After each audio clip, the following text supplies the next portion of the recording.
हाँ, तो देखो ये आपका इलेक्ट्रिक डाइपोल है, ठीक है। इलेक्ट्रिक डाइपोल में क्या होता है कि इनमें हमेशा दो आवेश होते हैं, दोनों आवेश का परिणाम हमेशा समान होता है, लेकिन इनकी दिशा, इनकी प्रकृति एक दूसरे के क्या होते हैं, विपरीत। तो कहा जाता है कि हम डाइपोल उसे कहते हैं जिनमें दो समान आवेश होगा, लेकिन इनकी विपरीत प्रकृति के होंगे, ये विपरीत प्रकृति के होंगे और एक दूसरे से अल्प दूरी पर स्थित होगा, उसे हम लोग हमेशा कहते हैं इलेक्ट्रिक डाइपोल।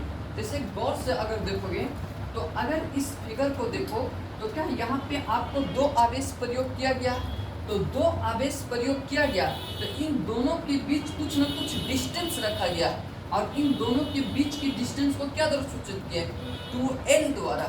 अब ये दो आवेश है तो इसका कोई ना कोई केंद्र बिंदु है, इस केंद्र बिंदु को O द्वारा सूचित किए हैं।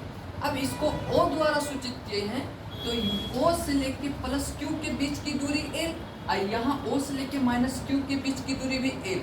जब टोटल डिस्टेंस निकालेंगे तो 2L होता है। इसीलिए जब आपसे पेपर में कभी पूछा जाए कि बताइए इलेक्ट्रिक डाइपोल किसे कहते हैं, आप सिंपल बतला सकते हैं कि वैसा डाइपोल जिनमें दो समान आवेश का परिणाम लेकिन विपरीत प्रकृति के एक दूसरे से कुछ दूरी पर स्थित होते हैं, उसे हम लोग कहते हैं इलेक्ट्रिक डाइपोल। और इसी इलेक्ट्रिक डाइपोल का एक भाई होता है डाइपोल मोमेंट। तो देखिए यहाँ पे आपको लिखा हुआ है डाइपोल मोमेंट, यहाँ पे आइए, यहाँ पे मोमेंट। तो देखिए डाइपोल्स मोमेंट्स में क्या होता है कि आप पिछला याद कीजिए कि जब आप इलेक्ट्रिक डाइपोल पढ़े थे तो वहाँ पे दो समान आवेश का परिणाम लिया गया था। तो यहाँ पे आपको दो समान आवेश नहीं लेना, किन्हीं एक आवेश को लेना है और दो आवेश के बीच की दूरी लेना, इन्हीं की जो सदिश गुणनफल होगा उसे हम लोग कहते हैं डाइपोल मोमेंट। देखिए हमने आपको परिभाषा भी लिख दिया, वैसा मोमेंट, वैसा ध्रुव अगुण जिनमें दो आवेश में से किसी एक आवेश का परिणाम और किंतु दो विपरीत आवेशों के बीच की दूरी का सदिश गुणनफल होना चाहिए, इन्हीं के गुणनफल को हम लोग कहते हैं डाइपोल मोमेंट। अब देखिए आप गौर से सोचिए, इस दुनिया में सभी मानव प्राणी हर एक का अपना अपना संकेत होता है। तो जिस प्रकार आप बल को F द्वारा सूचित करते हैं उसी प्रकार हमारा डाइपोल का संकेत होता P, इसे हम लोग P द्वारा सूचित करते हैं। आप यदि आप फिगर को देखिएगा तो इस फिगर में दो समान आवेश लिया गया और ये दोनों आवेश का परिणाम समान है, लेकिन इनके बीच की दूरी जो है वो 2L लिया गया, इनके बीच की दूरी 2L लिया गया। तो इन दोनों आवेश में से किसी एक आवेश का चयन करना और इन आवेश का परिणाम लेना और इन दोनों के बीच की दूरी लेना, इसी का सदिश गुणनफल लेना आपको। तो इसका जो सदिश गुणनफल होगा उसे हम लोग कहते हैं डाइपोल।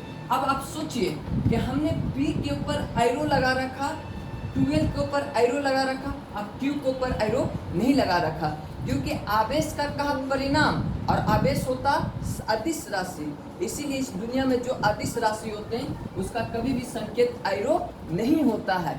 इसीलिए हमने Q के ऊपर किसी प्रकार का कोई एरो की संकेत नहीं दी। तो डाइपोल मोमेंट का सूत्र होता है P वेक्टर बराबर Q का परिणाम across 2L vector. Dipole moment या सदिश राशि होता है क्योंकि आप जानते हैं कि आवेश अदिश और दो बिंदु के बीच की दूरी मतलब विस्थापन, ये भी एक प्रकार का सदिश। तो हम अदिश को सदिश के साथ जब कभी भी गुणा करेंगे तो हमेशा अदिश बनता है, इसीलिए डाइपोल मोमेंट एक सदिश राशि है और जो इस दुनिया में सदिश होता उसे हम लोग हमेशा एरो द्वारा सूचित करते हैं। इसका मात्रक होता कूलाम वर्सेज मीटर। आप गौर से देखिएगा तो आपको पता चलेगा कि आवेश का मात्रक कूलाम और दो बिंदु के बीच की दूरी रहे या तीन बिंदु के बीच की दूरी रहे, दूरी का मात्रक हमेशा मीटर होता है, इसीलिए इसका मात्रक होता कूलाम वर्सेज मीटर। अब इसके आगे हम आपको बताएंगे कि गॉस का प्रमेय किसे कहते हैं। आज